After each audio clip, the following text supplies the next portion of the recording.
It's now been about 7 or 8 years ago, it's hard to believe. I gave a sermon, which many of you heard on tape, probably, about the differences between men and women. I've been asked many times to give that sermon over again, and the minister's kind of reluctant to do that. We put our sermons in the bank and forget them, type of a thing, but I have been asked to resurrect that sermon by several as I've done these marriage seminars. So that's what I want to do today is to go through that. Some of you will remember it. Perhaps for some of you it'll be a new thing through. It's a sermon I call Dwell Together with Understanding. 33 years ago, my wife and I were planning our marriage, looking forward to the years we would have together, not knowing, of course, what to anticipate. Young, eager to learn, and we have indeed learned a lot. 31 years ago, we began to have children. And in our case, our first child was a daughter. Our family was to grow over the next few years, and we were to have 3 more daughters, and sandwich a son in there in the middle. So he and I were outnumbered considerably by the female of the species, and I took it by that God wanted me to learn a lot about women. How they think, how they do, and I guess I've spent some years trying to learn those kind of things. I was more or less forced into it by being surrounded by the female of the species, and it wasn't always easy to learn. Of course, any of you, as your years have gone by, have done those kind of things too, I'm sure. But I do have to at least count that as a blessing. I know most men have kind of heard from their fathers, or heard it from their fathers, or heard it from their fathers, an old saying, a line that goes something like this. Your father would tell you, son, you'll never understand women. Don't even try. You'll never understand women. And so there's been sort of a mystery, it seems, surrounding understanding one another. Women, on the other hand, were often taught by their mothers, who were taught by their grandmothers, that men are brute beasts. And so we've grown up with women thinking men are a set of brute beasts, men thinking women, you can't understand them, they're mysteries shrouded in enigmas, and you just don't know what's happening. I don't think either of this is true, and I think we have a scripture in the Bible that if we isolate one little part of it, which is the title of the lecture this morning, it's found in 1 Peter chapter 3. 1 Peter chapter 3, you find that I don't think that was God's intent in creating us the way He did. He didn't intend for us not to understand each other. 1 Peter chapter 3, and this is perhaps better understood for titling my sermon today out of the King James edition of the Bible rather than one of the more modern translations. 1 Peter chapter 3 and verse 7. And remember we talked yesterday about how when you see an admonition to a male, if you're female, you just turn it around and apply it to yourself, and vice versa. See how the scripture or principle applies to you. Here in 1 Peter 3:7, we're admonished, husbands, dwell with your wife with understanding. Live with your wife. Treat her with respect. She is the weaker partner, and we talked just a little bit about that yesterday, how in principle, as a generalization, we're talking here only about physical strength. We're talking about muscle tone. I'll get into that a little bit later on. But the point I want to emphasize here is that in the Bible we are instructed to dwell with understanding. Now that says to me that there is a capacity that we have as individuals to understand one another. It also says we're different from one another. That God did not create us the same.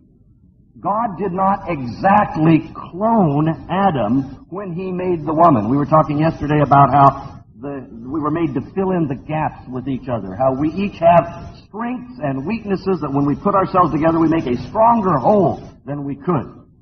I had a little section on the World of Mara television program a few weeks ago now. Maybe you remember seeing it at the little commentary section we do at the end. I called Math and Marriage. So as you read about marriage, you learn that there are different ways to view things, different expressions to use. And over the years, writers and counselors have put together little sayings, and some people see it one way and some another. You put them all together, you have kind of a cute little scenario that I put together in the commentary. But one of the counselors I've read on some occasions talked about how when two people marry, it's not just 2 plus 2, or 1 plus 1, 1 plus 1 equals 2. It's 2 raised to the power of 2. It's twice as powerful a force as when you just look at it 1 plus 1 equals 2. You look at it 2 raised to the power of 2 makes force. So it's considerably more powerful force in life when you dwell together. When you form a union of a husband and a wife, you are twice as strong as any one of us could be as two single individuals, even working in tandem. That's how strong the marital bond is. And I thought that was a pretty good way to view it, to word it, to think about it. Well, as the years have gone by, and we grow in maturity and wisdom, I hope at least we do, all of us, you come to see that this dwelling together with understanding is a very important part of life. Dwelling together with understanding. It is perhaps one of the important ways, important keys of holding together marriages, of growing together. Now, that means we have a certain kind of understanding, that we need to know that there are differences. When God presented Eve to Adam, after he had taken Adam's rib and made of his very bone and his very flesh this suitable helper for each other, put them together, there were obvious similarities. Adam found, as we talked about last time, that he had no comparable, no suitable help when he viewed the entire creation that God had laid before him. Until Eve was created and presented together Adam and Eve, then they found comparable, suitable needs and help. Now, there were obvious similarities. Here was of the same species, of the same mental capacity, of the same ability to relate, a companion, completely and in every way suitable and equal to each other, but, of course, with some extremely notable differences. Those noticeable differences were, first of all, physical. We might say, therefore, sexual, the physical, sexual differences. There was the male and there was the female. And they obviously could see those differences instantly upon their presentation to each other in what we often view as that first marriage ceremony. So as they began to dwell together, they must have immediately seen, however, that while there were many similarities, while they had the same mental capacities and they had so many of the same kind of facilities for each other, there were, no doubt, at the beginning, notable differences that they could discern in one another. And you now spend your life in marriage, because when Adam and Eve were created, they were mature young adults. No one knows at what age they created, but let's just assume for the sake of the argument they were in their 20s. That would be logical, as opposed to being, 13 or 14. That doesn't probably make good sense, nor does it make good sense that they were 60 or 90. But of course, they lived for, hundreds of years in those days, so it's a different kind of situation. But let's assume for our comparison they were in their 20s, and that they would then grow in maturity, spending their time together, and they had to learn about each other.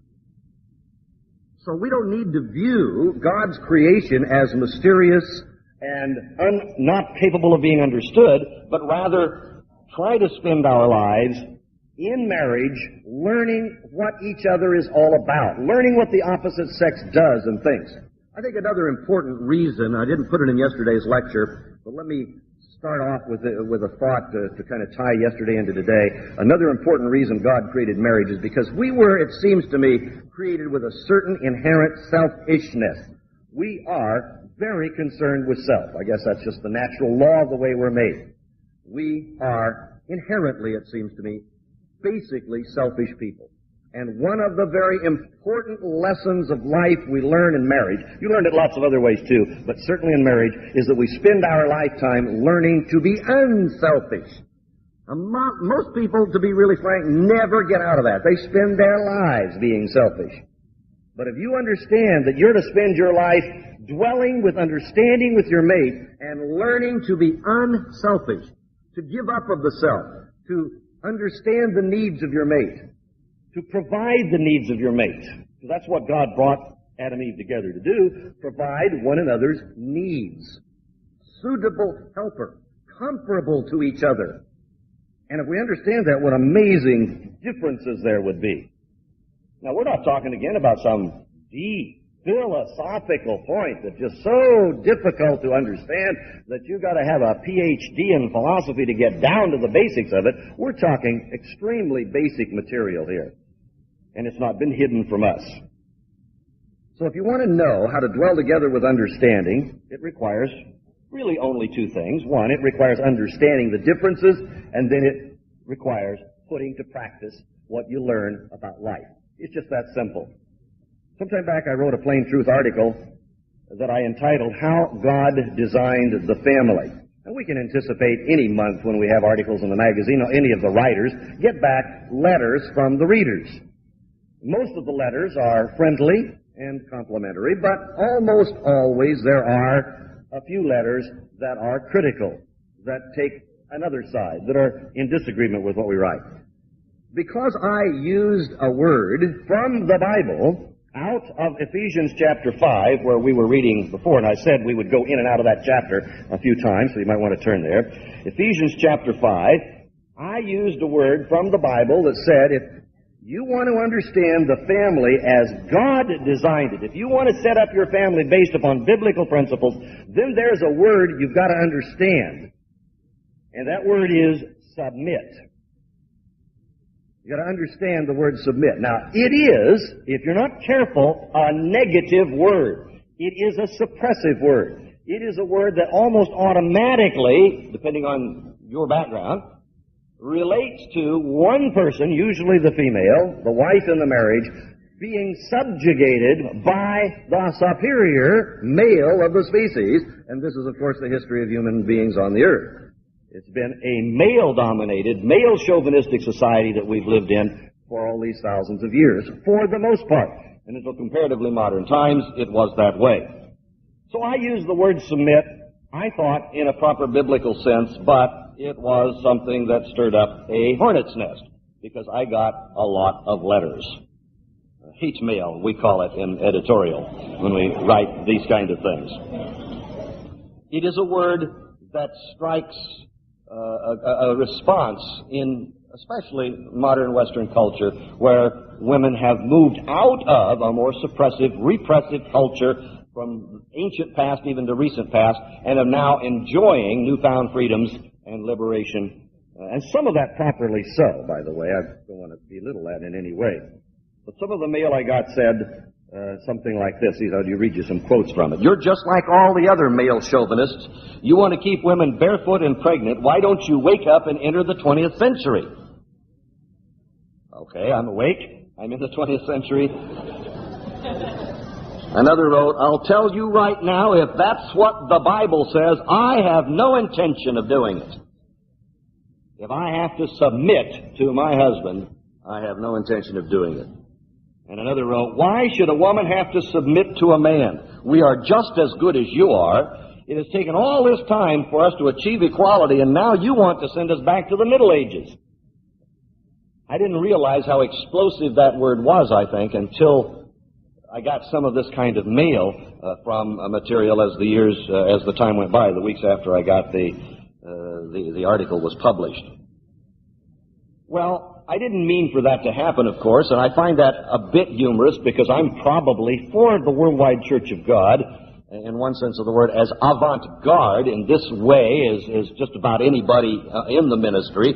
I look at myself as being reasonably progressive in women's rights, to the point that I've had to take heat from our own internal sources, and some of you probably have questioned things we have done. We did get a few, not a lot, but a few concerned and some angry letters from church members that we would use women on the World of Marital telecast as a part of our presentation team. We have, by the way, received tremendous responses from especially the ladies in the church of appreciation that we finally recognize that there is a contribution that can be made. But we got some letters and some people saying, what are we going to be doing now? Ordaining women, is that the next step for the Worldwide Church of God? What are we doing? Abandoning all biblical principles? And Mr. Tzikatch got some pretty strong mail from people who objected to using women on the television program. About 4 or 5 years ago, when I became the editorial director of the publications, early on in, let's say, my administration, to use that term, I appointed Mrs. Sheila Graham as the managing editor of the Plain Truth magazine. And I got my share of letters of people who are concerned, how could you put a woman in a position of management at that level of the organization? What a terrible thing it is. And Sheila gets regular letters, because she writes regularly for the magazine, from people who don't think a woman ought to be writing for the works publications. I'm sorry, I do not share that, and nor does anybody in my realm of responsibility, including my superiors in the organization, and we think Sheila Graham does a wonderful job and is quite a capable lady, and no, she will not be ordained. ever. She does not wish to be ordained. She does not consider herself that, but she fulfills a responsible, capable position in this organization, and I make no apologies for it. Now, I realize when I say that, I'll make a couple of enemies.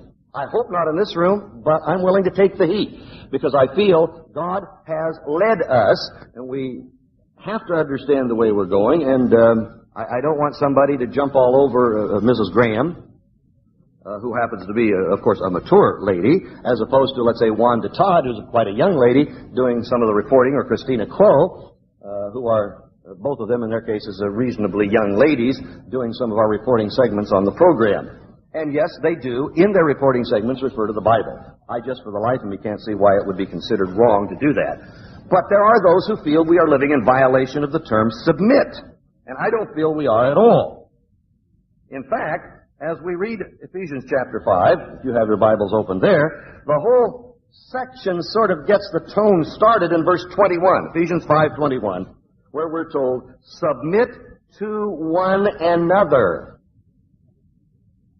Now, I know that most men who abuse the Bible read verse 22. They say, wives, submit to your husbands as you would to the Lord. So for ever how many thousands of years people have been reading this, since the New Testament times, more than, let's say, close to 2,000 years, have taken Paul's, what appears to be abusive terminology. It is not, by the way. I just say appears to be because it's been twisted. It's been distorted.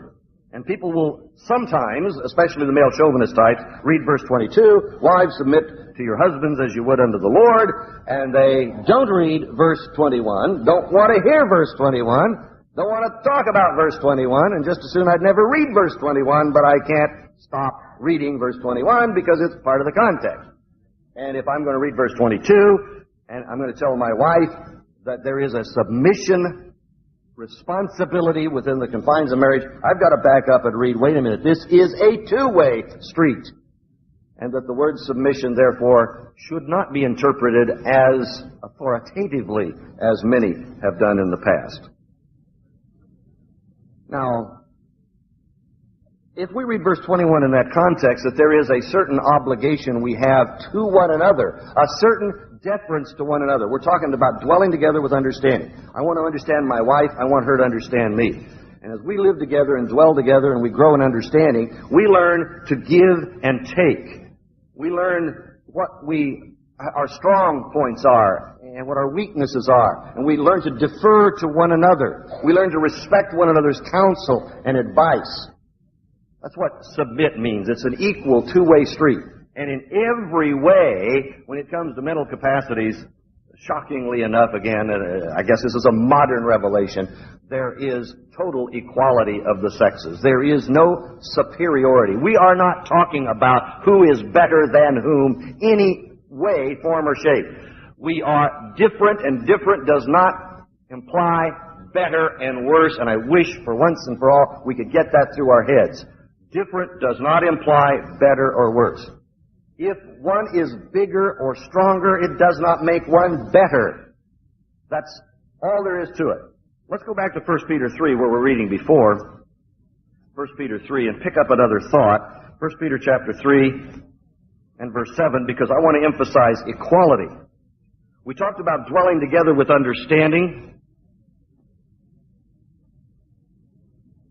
And husbands are directed in verse 7 to understand, as again, a generalization, that in a physical sense of the word, wives are not as strong, that the female of the species was created with a slightly different muscular structure for specific reasons. That's what the weaker partner means. But notice at the end of verse 7, because you are heirs together of the gracious gift of life. Heirs together. Now, if that says anything to me, it says there is the same spiritual goals for females as males. When God created Adam and Eve, it's distinctly said, and remember I talked about yesterday, if you only had chapter 1, you would probably have a slightly different view than the distorted view sometimes given from chapter 2 of Genesis. Chapter 1 just says, in the image of God He created them, male and female He created them. There's no sense of superiority given there whatsoever. We don't know anything about that. What we know from the Bible, God's revelation to human beings, is when God created male and female, that there was total equality. Now, that doesn't mean there is not differences of responsibility. We're talking about differences as well as similarities. But we should understand the ultimate spiritual potential of the male and the female is exactly the same.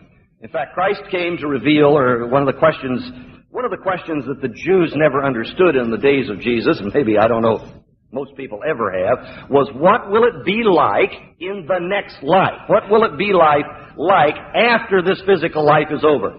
Some people don't believe in an afterlife. They don't believe in another life. They don't believe in life after death. They don't believe in the kingdom of God. They don't believe in spiritual birth into another kind of life, a change from mortal to immortal. But, of course, many people do.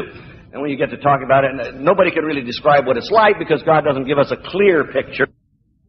Didn't believe in a resurrection from the dead in the days of Jesus, always had a trick question. And their trick question was, a man is married, and he dies. And his wife is now a widow, and she gets married again. And he dies, and she's a widow for the second time, but she gets married again. And now he dies, and she's a widow for the third time. And they kept taking the people through it. Now, she's been married finally 7 times, and all her husbands have been dead. In the resurrection, the trick question was, who will she be married to? Remember that story in the Gospels. Who will she be married to in the resurrection was the question of those who didn't believe in an afterlife. And Jesus said, that's a foolish question because in the resurrection there is no such thing as marriage. There is no male nor no female. That in the resurrection, the physical qualities of maleness and femaleness have disappeared, and you are only then regenerated spirit. Ever how that takes place in the resurrection. And so it was a foolish question to ask in the first place, but the believers in the resurrection and afterlife, the Jewish community of Jesus' day, had never thought of the answer. They didn't know the answer to it. They never could answer that trick question. Jesus gave the successful answer that in the next life, that in life after this physical existence, there is no such thing as male and female, and thus there is no union of marriage that takes place in that life. So that solves that problem. We don't need to worry about our eternity. But we're physical. This is now. There is a purpose in our being male and female because this is a training ground, a qualification, let's say, God's plan for us to be in the resurrection in the next life. Now, if we go back to Genesis 1 once again and we see the creation of Adam and Eve, you can just kind of run your fingers down the page and look at the various events of the creation week as they're recorded in chapter 1 of Genesis, and you find at the end of each day God viewed His creation and He talked about how good it was. That it was good that it was this way, and everything was being planned and it was on schedule and it was being done correctly.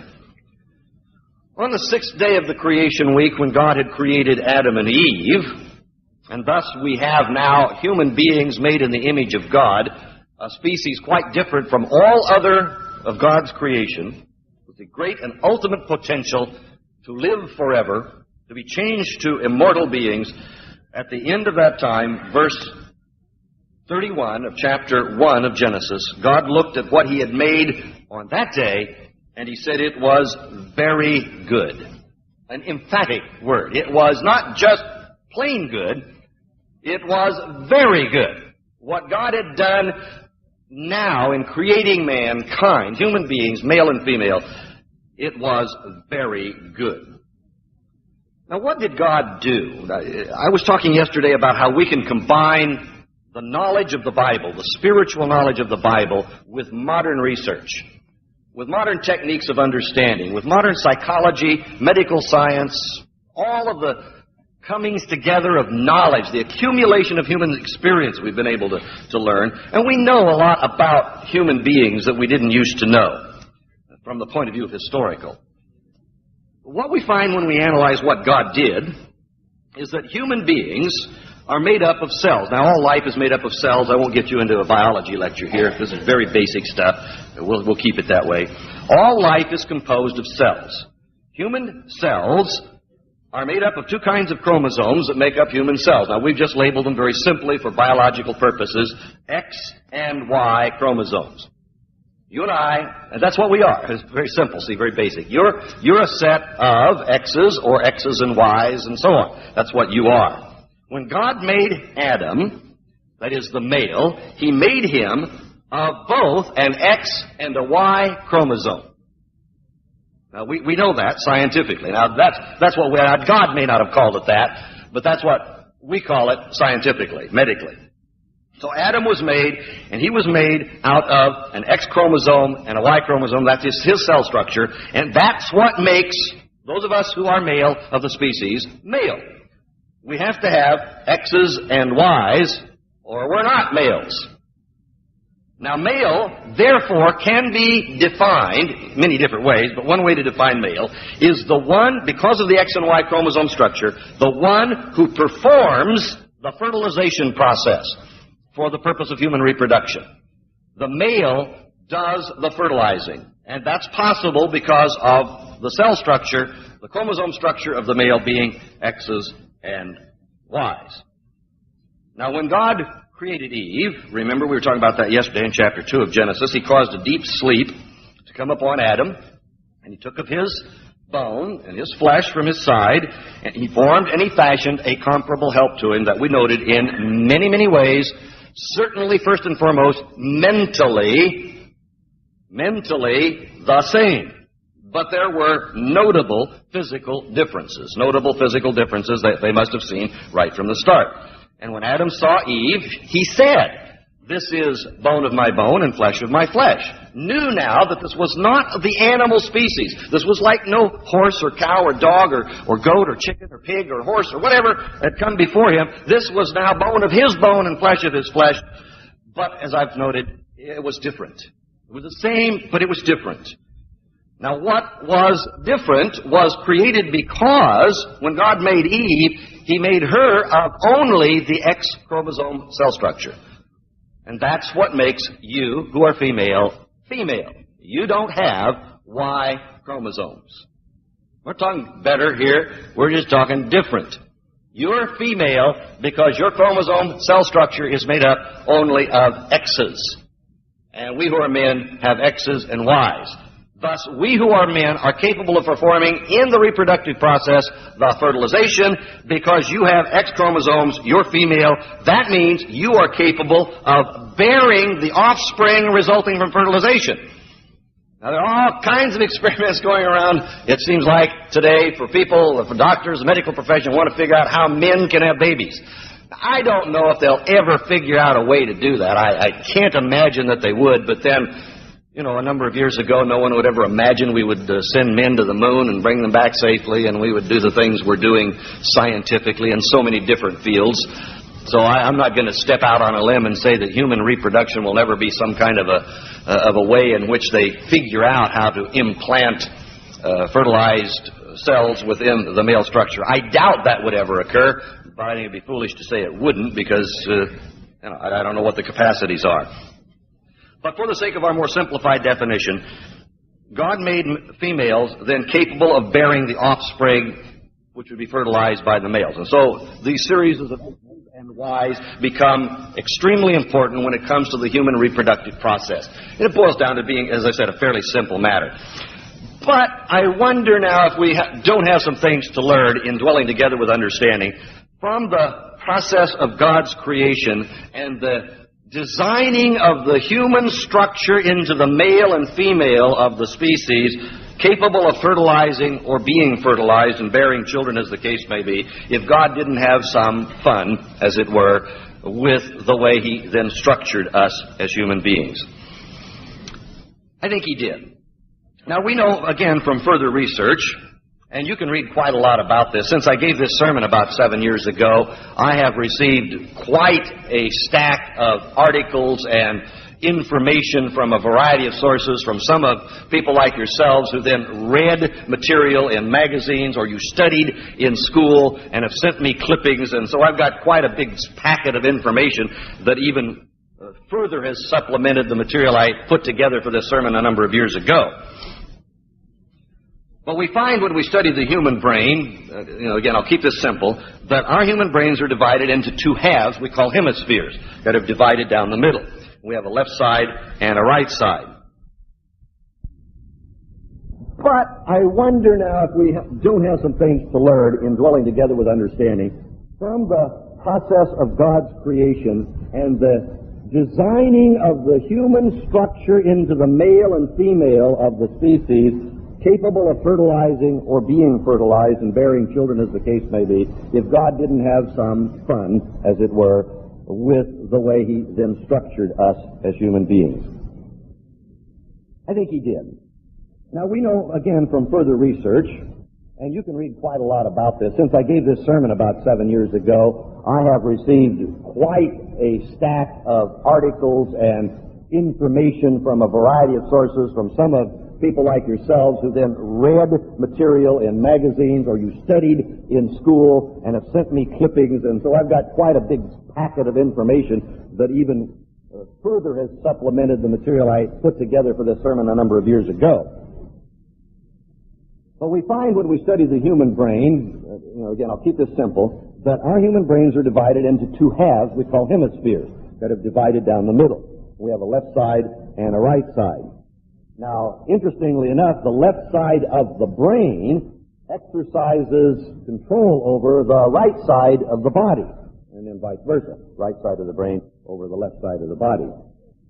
Now, I imagine God probably said upon the creation of Adam and Eve, He said, I'm going to give them this brain capacity, this thought capacity, this reasoning capacity, and I'm going to put all of these intricate ways of doing things and these patterns into them. It's going to take them about 6,000 years to figure it all out as to what I did. And, because nobody in the past knew this. This is reasonably recent knowledge. And when I say recent, within the past sometimes just 20, 30, or 50 years, or certainly the past couple of hundred years, since we've come to a lot of this kind of knowledge. So God said, I'll just create them this way, and they'll go through the course of their history, and finally they'll figure this all out somewhere out there in the distant past, and they'll put this all together, and they'll learn how I made them, or a little bit more about how I made them. I'm sure there's a lot more. Now, not only does our brain divide it into two halves, each half of our brain, the right side or the left side, performs specific kinds of functions. We have dominance of one side or dominance of the other side, and we have functions that are different. For example, the left side of the brain is the side that will control our facility of language. It has the capacity for us to perform logical activity. It's the mathematical side of the brain. It controls speech, writing, arithmetic. The left side of the brain performs logical and analytical functions in the way we think and do. It is interested more in the outdoors. It is more physically strenuous. It is inventive. It is exploitive. And it is conquer-oriented. This is what the left side of your brain does for you. And it depends because, and every individual in this room will have a different dominance of sides of the brain. We're just the way we are. It doesn't matter whether you're male or female at this point, but we all are going to have different percentages of strength of one side of the brain or the other, and that probably has to do with genes and chromosomes for one thing, but in another way, maybe even the way we were reared, the way our families functioned, the way the environment in which we grew up. Now, the right side of the brain, on the other side of the coin, has a different functioning capacity. It's where we develop the spatial and pattern side of our thinking processes. It's where we see perspective in drawings, so that you see things going down the long road. The right side is more musical and artistic. It more influences imagery and dreaming, imagination.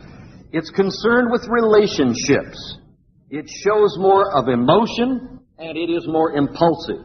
It is more aesthetic, that it is how we define beauty and things that we are attracted to, and it is more subjective as opposed to the other side, the left side being the objective side of our thinking processes. Now, you should, from time to time, I think it's a good topic of conversations for husbands and wives to get into, talk about how each of you is in this regard. And you'll notice, and probably those of you that heard this sermon a few years ago have been doing this off and on over the years, you probably have been more tempted to say, well, that's the left side of the brain function, or that's the right side of the brain. There goes, your right side of the brain has kicked in now, especially if the wife is getting very emotional about something. The husband can say, now that's your right side of the brain talking. And when he's being very, whatever he's being, analytical about something, she can say to him, now, there's your old left side of the brain. It's really kicked into high gear. And you're dominated by the left side of your brain now. You're not using the emotional side. You're being very objective about this. Now, of course, we can make some generalizations. Mr. Cassie was talking about yesterday.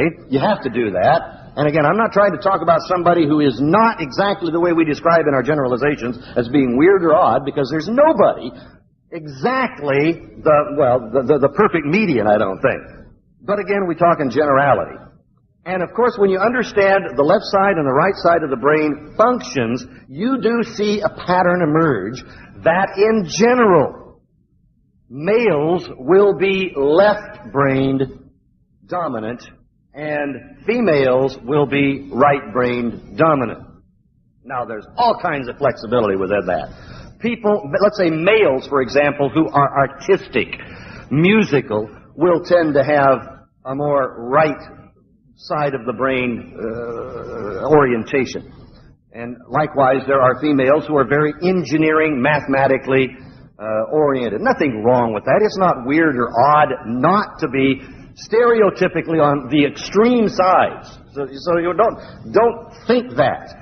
Just accept the way you are. And you can then say, well, now wait a minute. If I am this way, do I have the capacity to shift the way I use my brain and become more right-brained? One book that someone sent me after I gave this sermon a few years ago was a takeoff on this subject in its totality as it related to drawing and art. Now, I have no artistic ability. The only class I ever made poor grades in school, because I was usually a good student, was when I was in junior high school and it was required to take art.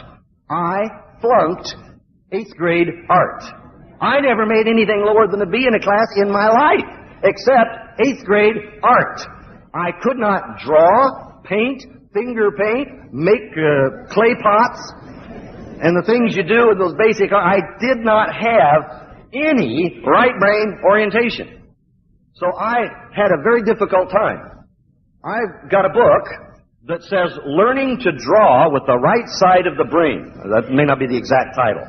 Learning to Draw with the Right Side of the Brain. And the theory of the writer is that anyone, any left-brained, mathematical, artistic klutz can learn to draw by learning to use the right side of the brain. And in the book are lots of exercises, which I've not had the time. I've got this book probably 5-6 years now. I've never had the time to see if it works. I'm still a skeptic. But one day I hope to be able to get enough time where I can actually go to and see, is this possible that somebody so left-brain dominant can actually learn to shift the thinking processes, the creative processes over, and learn to do this, can learn to be artistic? I think it would be, I would be a real convert. I believe it, by the way, because I believe I have learned over the course of 33 years of living in marriage and 4 daughters to be far more right-brained than I ever would have been had I not been married or never had daughters.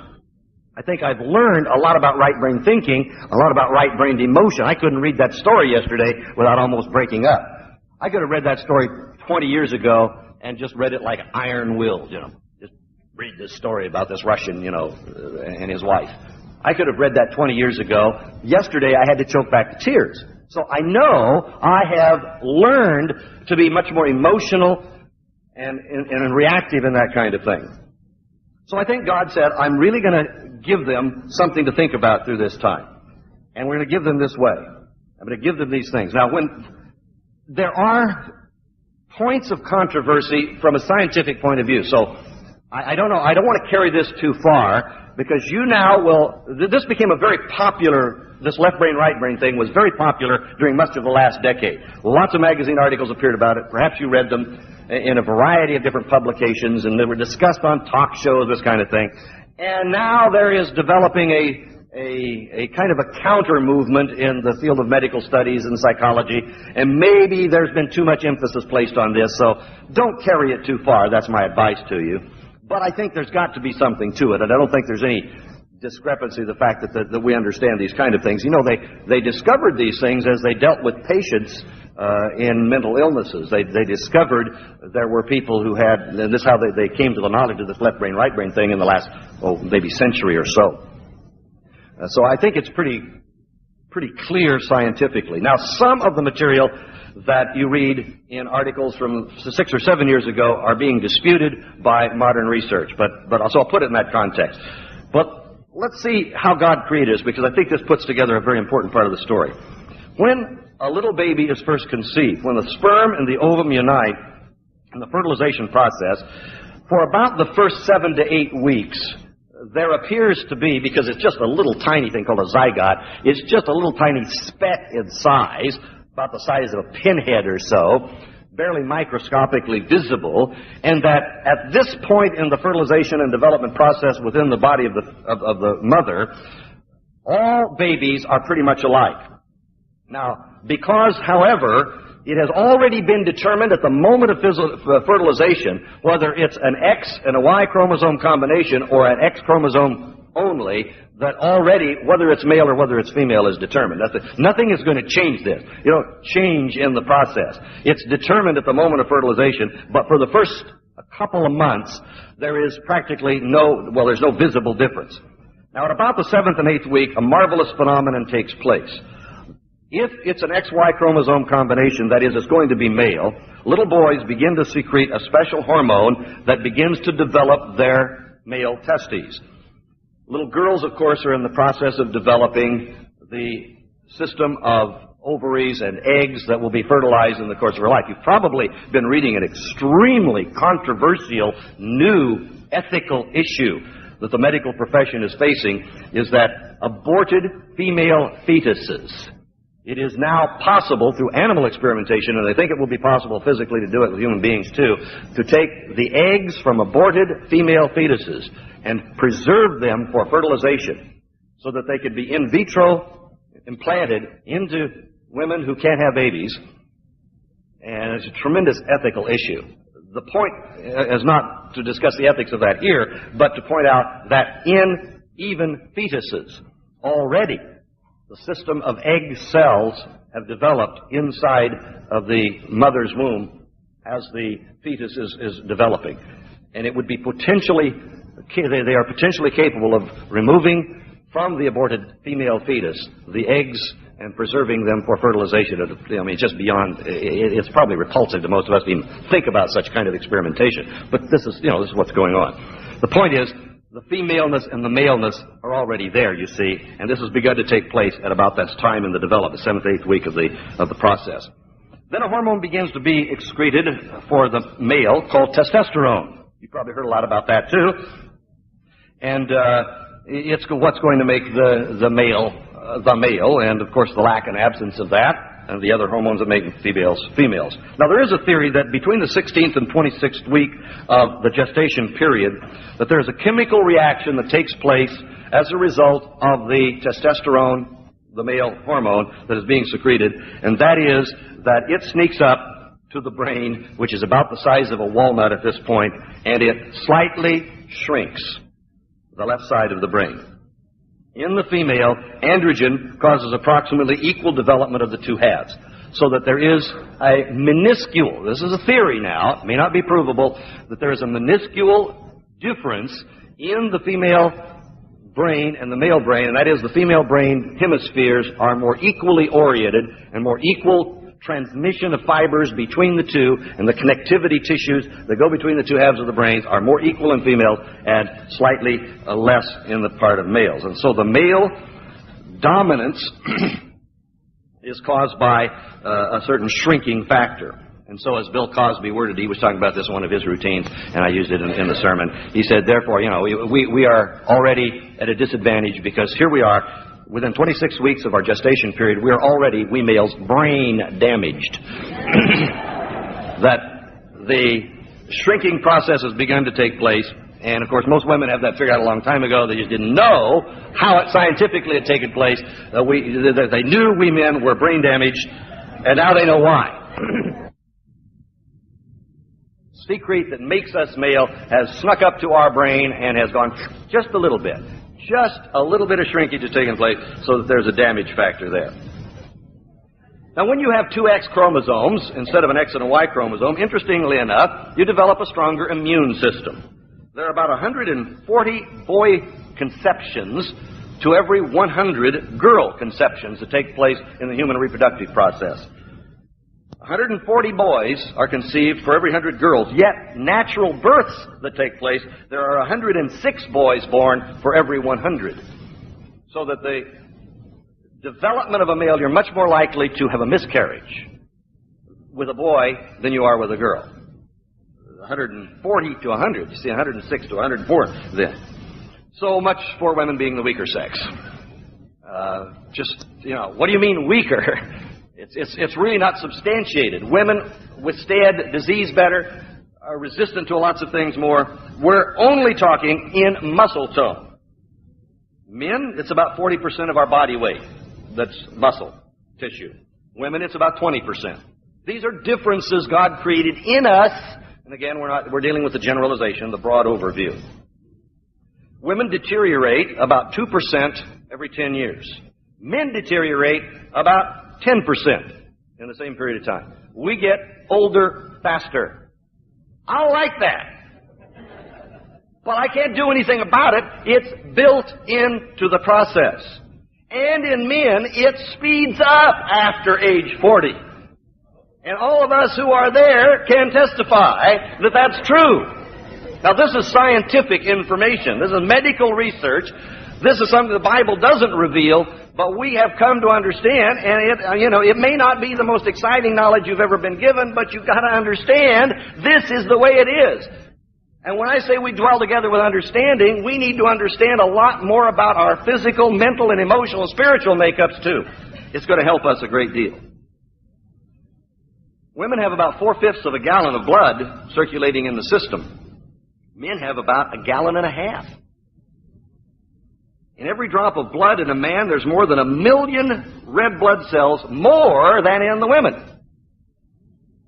So we're different. That's the point. We're different. We're talking good, better, and best. We're just talking different. Therefore, we're going to function differently with certain physical things we do.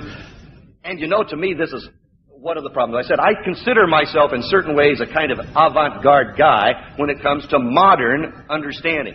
I think I have been, for the worldwide Church of God, as I said, kind of in the forefront of a movement, if that's the proper term. I don't like it, but for lack of a better one, that for equal rights type of a thing. For gender equity. It doesn't bother me to say his and her rather than his. It doesn't bother me to say human rather than man. These are gender-sensitive terms that are politically correct. I'm not offended by that. If you'll notice, the plain truth has become, I hope appropriately, gender-sensitive. We do not use the term mankind anymore. We say human beings, because mankind insinuates the absence of the female. Now, it doesn't need to, but it does in today's world, and that's the way it is, so we're that way. So when I talk about these things, I'm not talking about who's better than what. I'm talking about there are differences in the way we're designed. And God created us to be a certain way. And if we understand that, then we're going to dwell together with understanding a great deal more. And you're going to find that a lot of things that human societies have imposed upon their cultures have not been based upon the understanding of God's Word at all, or been based properly upon the understanding of the physical, chemical makeup, mental makeup of human beings. They just haven't been at all. So, young men, that is, remember, we're deteriorating more rapidly than women. Till age 40, it even speeds up. Therefore, young men, especially youngsters, children, because of the red blood cells and the energy level, you'll find little boys generally tend to be much more energetic than little girls. Now, all of you who are parents will probably testify that as a generalization, this is true. Little boys will run you ragged more than little girls will. Now, you can have little girls that are highly energetic and run you ragged, but as a generalization, it will be. Now that we're in the grandparenting stage of life, we have a grandson and a granddaughter. We're observing these things all over again. I'm observing them from different eyes than I did as a parent, of course, because I've got a lot more experience in life. And things I didn't know when our children were little, I now see in our grandchildren and can pass along in a different way. But our little grandson is truly that way. He is. I mean, we keep him for a day, and we are totally exhausted. When our granddaughter comes to say, I mean, you know, we enjoy her just as much, of course, but she's far more prone to sitting calmly, wanting to read more, playing with her dolls more, where our little grandson has got his car, his tricycle, his train, and, you know, just going just like a house afire until he drops into sleep at exhaustion around, 9 o'clock at night. And how does he do this? Where does he get all of this energy? I wish I had some of it. It's a matter of chemistry. We've got to understand that. There's some other physical differences. Women have added insulation cells just under their skin, and we don't like that. Little fat cells are more dominant in women than they are in men. It's for insulation. But it also makes it possible for women to gain weight easier than men. A generalization again. Easier as a generalization. Men's bones are heavier, and skulls are thicker. But we already knew that. You didn't need a doctor to tell you that. You knew that's the way it is. Female skin is thinner, as a general rule. That makes the female far more sensitive to touch and feel than males may be. My wife likes me to touch her gently. I want her to massage me, get the lotion on, get on my calves and my legs and my back and just really rub hard. She wants to be touched real lightly, and the sensitivity of it all. We're just different, that's all. But perhaps maybe of the marvelous differences God has made in us, and we could go on and on with them, how the brain is wired is perhaps among the greatest difference. God put His love, thoughts, and mannerisms in us. This is what it means when it says in Genesis, God made human beings in His image. And I won't take the time here to get off into the big, long debate about all this God is stuff that you've had to deal with the last few months or year or so. But you should understand the primary purpose of what God said in Genesis is not that God has ears and white hair, and therefore I've got ears and white hair. It's that I am in the thought process, I am in the creative frame of thinking. I can do things no other creature God made can do, and that's think, reason, plan, and carry out. I can hope, I can dream, I have emotions, and that's why I am in the image of God far more than ears and noses and toes. We don't need to debate the other part of it. God put His love, His thoughts, His mannerisms in us, but I think He put some of those mannerisms more in men and other of His mannerisms more in women, and thus gaps come into play again because we come together and we fill in the gaps, and we become more like God in our human relationships, in our spiritual relationships, as we've learned to dwell together with understanding, if we have done that, if we dwell together with understandings. We have done a lot of studies, scientifically, we human beings have, noticing the differences between little boys and little girls.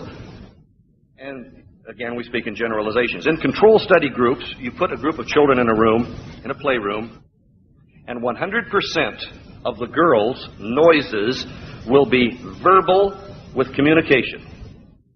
Girls will communicate verbally with communications. In boys, it's only 60% of their communication will be verbal. 40% of the noises little boys make are just that, noises. Little boys get their cars and they go brrrr, brrrr, brrrr. Little girls can't in some cases. Some little girls cannot go brrrr. They just can't make that kind of noise. They aren't wired for that kind of noise. Now, some little girls can, I'm sure, but little girls get in a room and they talk and they communicate, and 100% of their communication is verbal communication and communication forms. Little boys, only 60% of its communication, and 40% of it is all kinds of little noises that they make. And so that we can see immediately from youth, from little children, how the left side of the brain, and remember we're talking in generalizations that the men tend to be oriented toward the left side of the brain, that's the shrunken side of the brain that dominates us. The brain-damaged side of the brain is the one that is dominating us men, and that's why we go around going brum, brum, brum. And little girls are dominated by the right side of the brain, but even more the equal sides. And therefore, the left side of the brain is the conquer-oriented, and that's why little boys fight a lot more than little girls do. Little girls are more emotional and more relational. They form friendships and groups a lot more than little boys do. The word, interestingly, the word love, as we had isolated, the word love is a left, remember that's the verbal side, the word side of your brain. The word love is on the left side of the brain. The meaning of love is on the right side of the brain. And so a man may use the word, but the woman wants to understand the interpretation, wants to understand the meaning, the feeling, and the emotion of it. So a woman asks, honey, do you love me? She doesn't want to just hear the word. But the man's answer may be, sure I do, I told you last month. I mean, how many times do I have to tell you, Mr. Cassie had a cartoon yesterday that brought that principle out. Men do things with their friends. Women feel things with their friends. Mr. Cassie talked about how a woman needs a friend to relate to discuss things with, to be able to talk to. Now, men need friends, but I want to do things. I have a fishing buddy. My buddy and I can go fishing. We can put the boat in the water at sunup and spend the entire day fishing without saying a word to each other because we are fishing buddies. Our conversation may consist of no more than, what's your bait? Yellow jig. Catching anything? Got a biggin. And that's the total of my day. I don't need to carry on a full-length conversation with my fishing buddy, but I do need to do something with him. We help each other put the boat in, get the boat out, net the fish, clean the fish. We don't need to have a relationship. Can you imagine two women in a fishing boat all day who do not carry on a conversation with one another?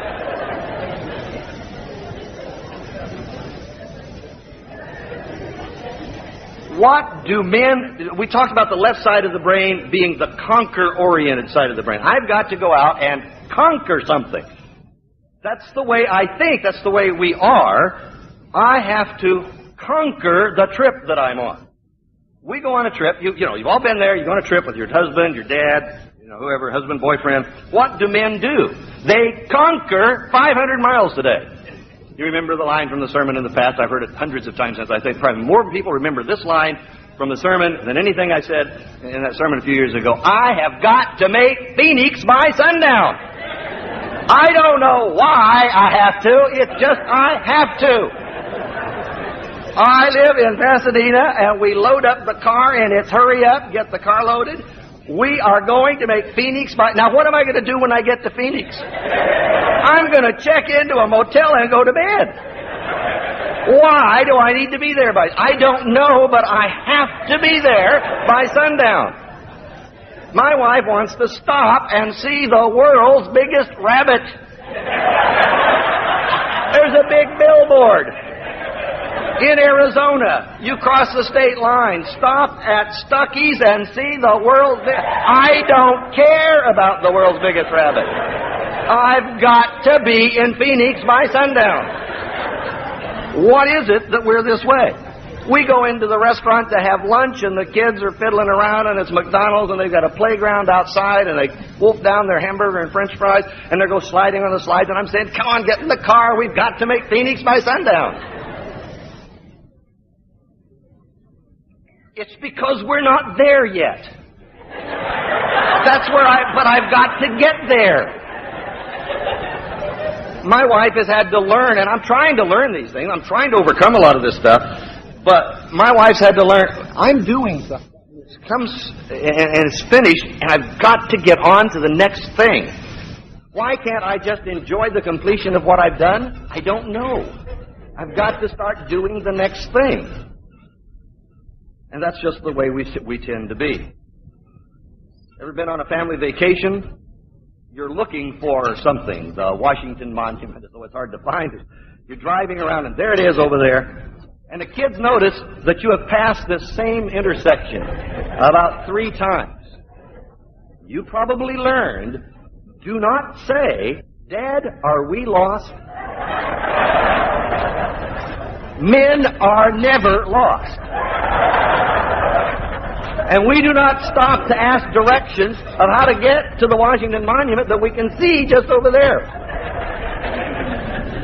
I have spent 30 minutes trying to find a way through the fence to get onto the freeway because there's the Ramada Inn. We're staying at the Ramada Inn. And I'm driving along, and my wife is saying, "Honey, can we just, there's the grocery store, let's stop and ask where the entrance is to get over there." No, I will find it. I'm going to conquer this. It's the way we are. You see, the left brain is more compartmentalized. It does things one thing at a time, and then it moves on to the next thing. That's the way it is. Wives are more relationship-oriented. Husband comes home from work, and the wife says, "Honey, did you think about me today?" Oh, that's tough. Well, I must have. But I don't recall exactly the moment whether I did or not. A woman's mind is like a river flowing. Has emotions and feelings and overview, and it's moving and flowing along. And a woman's mind is more like a radar screen. Both sides are working. Our little shrunken left sides, men, are just kind of thinking about what we're going to do next. But the woman is thinking about her feelings and her sensitivities. When I was working in the college a few years ago, I did a lot of marriage counseling, as Mr. Cassid no doubt does now. And one of the girls was just thrilled that in her dating, that this young man she was dating and planning to marry was very sensitive and very communicative. And in their dating process, she thought she had found the last sensitive man on earth. She was so pleased, he was so feeling, so caring, so sensitive. They got married, and some months later I saw her, and she thought something had happened. She thought he had gone out and had brain surgery. He had seemingly lost all his sensitivity. He was sensitive while he was conquering the marriage. Now he was conquering his career, and the marriage was set aside. He had moved on to something else. He was devoting himself to one thing at a time. He had a certain sensitivity during the courtship, but now that he had successfully entered into marriage, he was out conquering something else, and she couldn't understand it. And men are kind of like Julius Caesar. Remember the old line, "Weenie, weedy, weechy," you learned in Latin class in high school. I came, I saw, I conquered.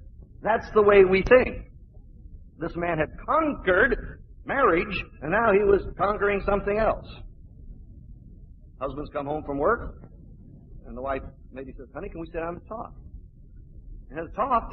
What is it, Joan Rivers' talk show? What are we doing here? Can we sit down and talk? I don't want to talk. I want to watch football.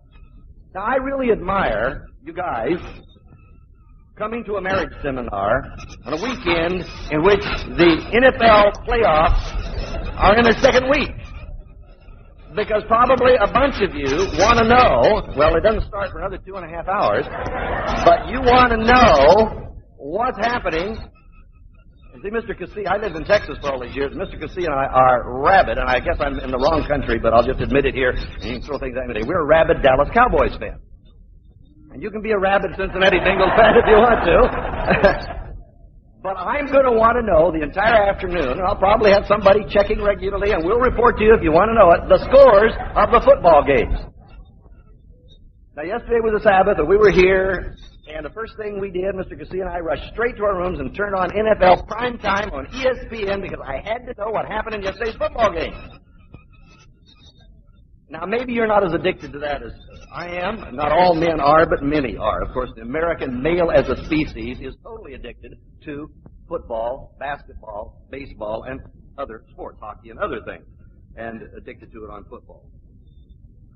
I found it interesting. I mean, I've always been an addicted football fan, played football in school, and have watched football on television since it's been available, and I don't think an inordinate amount, but I do watch a number of football games over the course of the season. And come Monday night, I will often say, honey, come on, let's watch the football game. Now, my wife would probably care less about most football games. But it was interesting, a number of years ago, when the Dallas Cowboys finally did rise to prominence. This is the first time around, and they went down and now they're back up again. But when the Dallas Cowboys rose to prominence in football, they had a really great quarterback named Roger Staubach. And Roger Staubach was not only a great NFL quarterback, he's a great human being. He's a wonderful person, a very moral, religiously oriented man, very family-oriented, has the highest sets of values. And it's a rare combination in today's world of professionalism where somebody will have those kinds of values. My wife became interested in football, not because of football. She doesn't understand X's and O's and wideouts and zig-outs and deep routes and sacks and all of the things that go on in a football game. But she liked Roger Staubach. We invited Roger Staubach for Thanksgiving dinner at our home every Thanksgiving, all his professional career, because Dallas always plays on Thanksgiving Thursday. And everything in Thanksgiving revolved around the Dallas Cowboys Thursday football game. Dinner time revolved around that. And my wife didn't mind that as long as Roger Staubach was playing, because she knew about Roger's family, she knew about Roger's personal life, she knew about his value systems. And as long as Roger Staubach was throwing passes, my wife could be interested. Now, he retired, and the Dallas Cowboys went down, and now they're back up again with Troy. She doesn't know Troy Aikman. She has no knowledge about what he does, what he is. She doesn't know who the linebackers are, the cornerbacks, and she doesn't know about Emmitt Smith. I know all about Emmitt Smith's elbow. I know his shoulder, and it's all taped up today, and he's ready to play, and all these neat things. She doesn't know about Emmitt's separated shoulder. I know about Emmitt's separated shoulder. It's important to me to know about Emmitt's shoulder. But if I could tell her about Emmitt's kids, and about Emmitt's wife, and about his work in charity, and some of the things that he would do, she would be more interested. And she can't understand why I know everything about football, and I don't know who's coming to dinner Wednesday night. But you see, football's left brain, and who's coming to dinner is right brain. It's okay. Whoever's coming to dinner, that's fine with me. Great, let's have dinner. But I don't know who's coming. She's invited our friends. It's quite a different thing.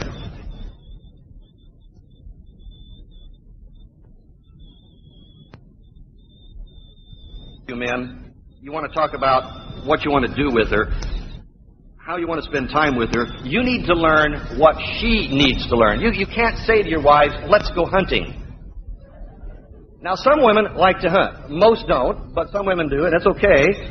But if a woman thinks about going hunting, she thinks she might kill Bambi. And that's not a very pleasant thought to her. I don't know if you remember, heard Mr. Catherwood's story. I think it's a great story. Mr. Catherwood, like I, had a lot of girls, and so he's learned a lot about women, too. He didn't have any boys, in fact. He had 3 girls. And he took his girls, he told the story, he took his girls to see Bambi when they were little children, and of course, you see Bambi, and we just saw it with our granddaughter here not long back. And it's a very, I was reading her the books, I didn't see the movie. I was reading her the Bambi book just a few nights ago. And it's all very emotional, very teary about what happens to Bambi's mother and the forest fire and all the things that happen. And little girls cry in the movie. Well, now, Mr. Catherwood has a little grandson. And he took his little grandson to see Bambi here some time back. And they watched the movie through. And at the end of the movie, his little grandson said, Grandpa, when can I get a gun so I can go hunting? He saw Bambi through totally different eyes from his daughter. And it shocked Mr. Catherwood. He had never thought of it that way, because he had only seen Bambi through the eyes of his daughters. Now he was seeing Bambi through the eyes of a little boy who was thinking about hunting. And if you think, well, I won't take my wife deer hunting, I'll take my wife duck hunting. And there was a PBS special on not long back, and if your wife saw it, don't ever ask her to go duck hunting with you, because of the PBS special on ducks, they find out that ducks get married for life. They're among the few species of creation where ducks get married. I mean, they don't have ceremonies, but male ducks and female ducks mate for life. And a wife might not think of, she's shooting this mallard drake that's going over, and she's leaving a hen a widow. all the way to South America and back to Canada for next year until she finds a new mate, and it's not easy for her. There are differences, is my point, and we need to learn to dwell together. Genesis chapter 2 and verse 24. I guess I still have my Bible open there. For this reason, a man will leave his father and mother and be united to his wife, and they will become one flesh. And the Old King James is a nice word. It says, cleave to her. Cleave to her. Unite with her. This is the instruction. And one modern extrapolation of that, translating cleave or unite with her, means stick to her like glue. When you form a marital union, you cleave together, you mold and unite into one new whole. This is what God wants us to do. And yes, we're left-brained, and yes, we're right-brained, and some of us are more dominantly one way than we are the other. But if you've learned to dwell together with understanding, you will learn how to live together. You'll learn how to do things together. I was joking with one of the couples here ahead of time. You know, a lot of women now have a bumper sticker on the back of their car, "Born to shop." There is something about the female of the species that keeps malls in business. And men don't always understand that. My wife and I, I've learned to shop with my wife because it's a means of spending time together. You have to, a certain amount of purchase you have to make in life, clothes to buy or things, presents to get for various people you know and are related to. And I have had to learn this. My wife goes shopping and men go hunting. And I want to conquer. I can go make a decision. I can make a decision in 5 minutes, maybe less. I can walk into a store. I know my shirt size. It's 1633. I go straight to the 1633s. It's got red and blue stripes, and I like it, and I buy it, and it's done. My wife goes to buy a blouse, and she looks at the blouse. Maybe she tries it on, thinks about what it would look like with a variety of other things, and she puts it back on the rack. And she goes to another rack. Then she goes to another store. Then she goes to yet another store. Then she comes back to the first store at the blouse that she tried on the first time that I said looks good, buy it. And that's the one she comes back and buys, but she has got to go through the process.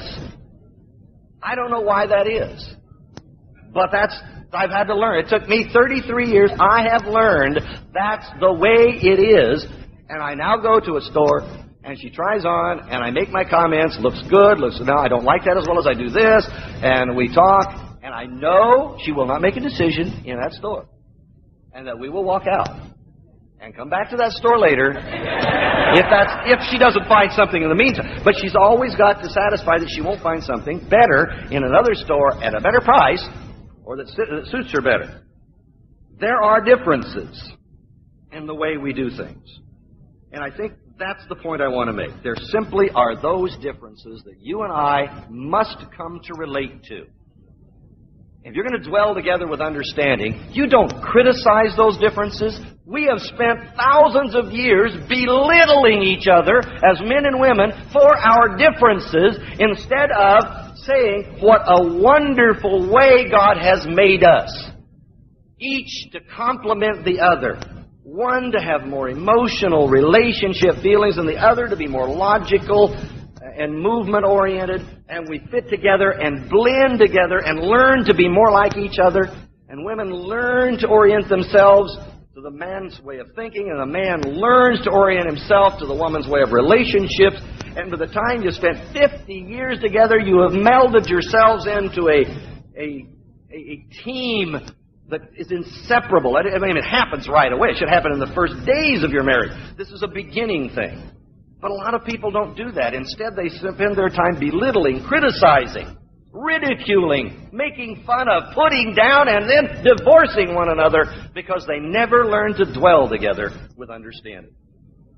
So the Bible says dwell together with understanding. It's an important key for success in marriage. And I hope that this will be a sort of a recasting of a thought process that will lead you to think in terms of being able to discuss that. Additional programs and literature available at hwalibrary.com.